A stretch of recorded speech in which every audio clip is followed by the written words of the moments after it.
मेरे प्यारे बरादरान इस्लाम, अस्सलामु अलैकुम वरहमतुल्लाह। और आप देख रहे हैं पैगाम नबी TTS चैनल। मुझे उम्मीद है कि आप तमामी हजरात खैर आफियत से होंगे और अल्लाह तबारक व तआला से दुआ है कि अल्लाह ताला तमाम उम्मत मुस्लिमा को सलामत रखे। मेरे प्यारे बरादरान इस्लाम, आज की वीडियो आपके लिए बहुत ही ज़्यादा ख़ास होने वाली है, क्योंकि आज की वीडियो में मैं आप लोगों को हज़रत इब्राहीम अलैहिस्सलाम की पैदाइश के मुताल्लिक और उनकी दीन के तबलीग के मुताल्लिक कुछ बातें बताने की कोशिश करूंगा। मुझे उम्मीद है कि इन बातों से आपका ईमान ताज़ा हो जाएगा और आपकी तबीयत खुश हो जाएगी। और मैं उम्मीद करता हूं कि आपको ये मालूम होगा कि अच्छी बातों को दूसरों तक पहुंचाना बहुत बड़ा सवाब का काम है। अगर आप जानते हैं, मेरी बात से सहमत हैं, तो हमारी वीडियो का थोड़ा सा भी पार्ट अगर आपको अच्छा लगे तो हमारी वीडियो को सवाब की नीयत से दूसरों तक शेयर जरूर कर देना। और चैनल पर नए आए हैं और इसी तरह का कंटेंट देखना पसंद करते हैं तो हमारे चैनल को सब्सक्राइब कर लेना और साथ में बेल आइकन वाले बटन को भी प्रेस कर देना, ताकि हमारी अच्छी आने वाली वीडियो आप तक पहुंच सके और आप इसी तरह दीन की अच्छी बातें सुनकर अपने ईमान में इजाफा कर सकें। तो चलिए अपनी बात शुरू करते हैं। कोई पूछे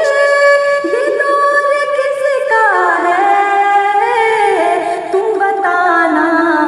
मेरे हुसैन का है। प्यारे बरादरान इस्लाम, जिस वक्त हजरत इब्राहीम अलैहिस्सलाम पैदा हुए वो दौर नमरूद का दौर था और उस वक्त बुत परस्ती का बहुत ज्यादा जोर था। हजरत इब्राहीम अलैहिस्सलाम एक दिन उन बुत परस्तों से फरमाने लगे कि ये तुम्हारी क्या हरकत है, हमेशा तुम इन मूर्तियों के आगे झुके रहते हो, ये तो परस्तिश के लायक नहीं, परस्तिश के लायक तो सिर्फ एक अल्लाह है। तो वो लोग बोले कि हमारे बाप दादा इन्हीं मूर्तियों की पूजा करते चले आ रहे हैं, मगर तुम आज एक ऐसे इंसान पैदा हो गए हो जो आज हमें इन मूर्तियों की पूजा करने से रोकते हो। तो हजरत इब्राहीम अलैहिस्सलाम ने फरमाया कि तुम और तुम्हारे बाप दादा सब गुमराही के रास्ते पर हैं। हक बात यह है जो मैं कहता हूँ, तुम्हारे जमीन और आसमान का रब वो है जिसने इन सब को पैदा किया और हमें भी पैदा किया। और सुन लो, मैं खुदा की कसम खाकर कहता हूँ कि मैं तुम्हारे इन बुतों को समझ लूंगा।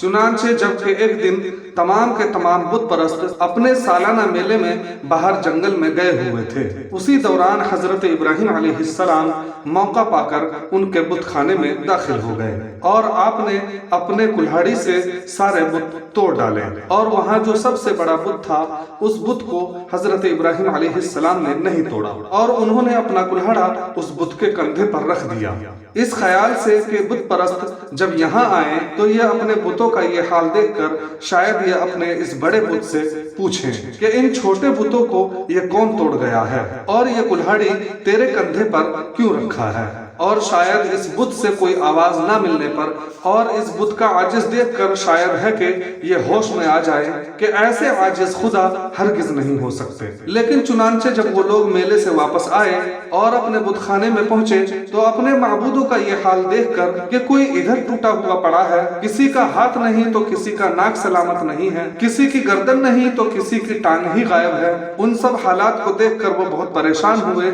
और हैरान हो गए कि आखिर ये काम किस शख्स ने किया है। और वो बोले कि किस जालिम ने हमारे इन माबूदों का ये हाल किया है। प्यारे बरदरान इस्लाम, ये खबर चलते चलते नमरूद और उसकी अमर तक पहुंच गई और सरकारी तौर पर उसकी तहकीक होने लगी। तो लोगों ने बताया कि हजरत इब्राहीम अलैहिस्सलाम इन बुतों के मुताल्लिक बहुत कुछ कहा करते थे, हमें तो ये उन्हीं का काम मालूम होता है। चुनांचे हजरत इब्राहीम अलैहिस्सलाम को बुलाया गया और उन्हें पूछा गया कि ऐ इब्राहीम अलैहिस्सलाम, क्या तुमने हमारे माबूदों के साथ ये काम किया है? तो हजरत इब्राहीम अलैहिस्सलाम ने फरमाया कि ये काम इस बड़े बुत का हो सकता है जिसके कंधे पर यह कुल्हाड़ी रखी है। इससे यही कयास लगाया जा सकता है कि यह काम इसी ने किया होगा, क्योंकि कुल्हाड़ा तो इसी के कंधे पर रखा है। जब सब कुछ तुम्हारी नजरों के सामने दिख रहा है कि कुल्हाड़ा तुम्हारे बड़े बुत के कंधे पर रखा है, तो फिर मुझसे तुम क्या सवाल करते हो, मुझसे तुम क्यों पूछते हो?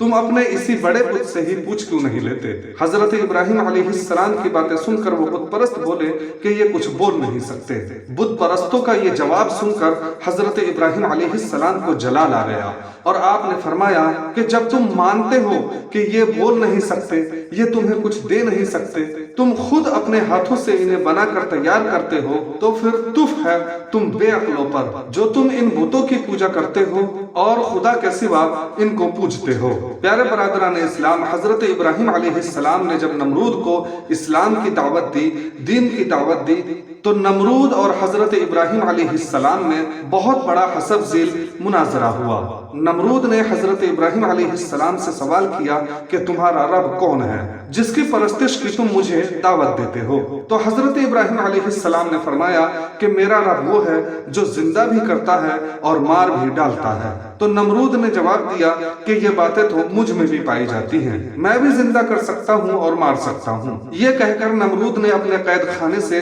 2 شخص کو بلایا اور ایک شخص کو قتل کرا دیا اور دوسرے شخص کو جیل سے رہا کر دیا، اور کہنے لگا کہ دیکھ لو، میں نے بھی ایک کو زندگی دے دی اور ایک کو مار دیا۔ پھر حضرت ابراہیم علیہ السلام نے نمرود کا احمقانہ یہ انداز دیکھ کر ایک دوسری مناظرانہ گفتگو فرمائی اور آپ نے فرمایا کہ میرا رب مشرق سے سورج کو لاتا ہے، اے نمرود اگر تجھ میں کچھ طاقت ہے تو سورج کو مغرب کی طرف سے لا کر دکھا۔ حضرت ابراہیم علیہ السلام کی یہ باتیں سن کر نمرود کے ہوش اڑ گئے اور وہ بالکل لاجواب ہو گیا۔ پیارے برادران اسلام، نمرود نے جب حضرت ابراہیم علیہ السلام سے مناظرے میں شکست کھائی تو وہ حضرت ابراہیم علیہ السلام کا کچھ نہ کر سکا، لیکن حضرت ابراہیم علیہ السلام کا نمرود جانی دشمن بن گیا اور اس بدبخت نمرود نے حضرت ابراہیم علیہ السلام کو قید کرا لیا، اور پھر اس نے حضرت ابراہیم علیہ السلام کے لیے ایک بہت بڑی 4 دیواری تیار کرائی اور اس میں مہینہ بھر تک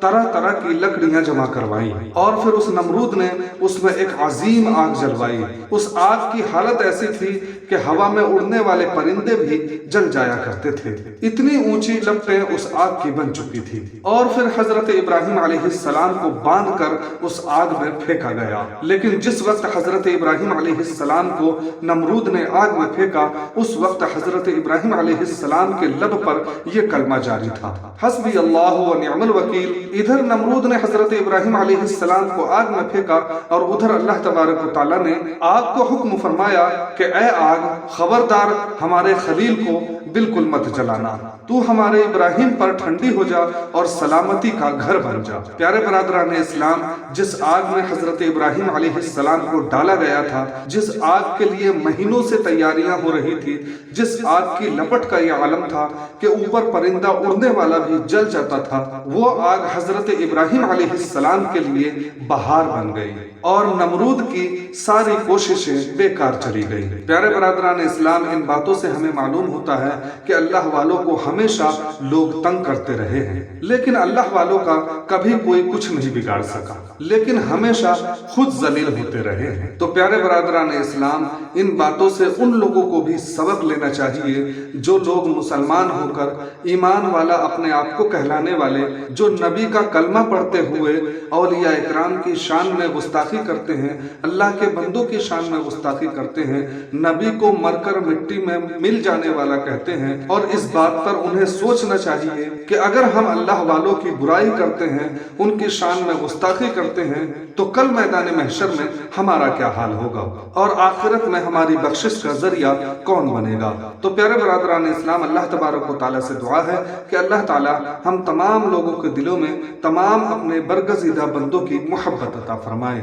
اور ان کے شان میں گستاخی کرنے سے ہمیں محفوظ عطا فرمائے، اور اللہ تبارک و تعالیٰ سے دعا ہے کہ اللہ تعالیٰ تمام امت مسلمہ کو پکا سچا نمازی بنائے، آمین ثم آمین۔ تو پیارے برادران اسلام، آج کی ویڈیو میں بس اتنا ہی۔ ویڈیو اچھی لگے تو ویڈیو کو لائک کرنا، اور ہماری ویڈیو کا تھوڑا سا بھی پارٹ اگر آپ کو اچھا لگا ہو تو ویڈیو کو ثواب کی نیت سے دوسروں تک شیئر ضرور کر دینا، اور چینل کو سبسکرائب کر لینا، اور ساتھ میں بیل آئیکن والے بٹن کو بھی پریس کر دینا تاکہ ہماری اچھی آنے والی ویڈیو آپ تک اسی طرح پہنچتی رہے۔ تو چلیے ملتے ہیں اگلی ویڈیو میں، تب تک کے لیے اللہ حافظ۔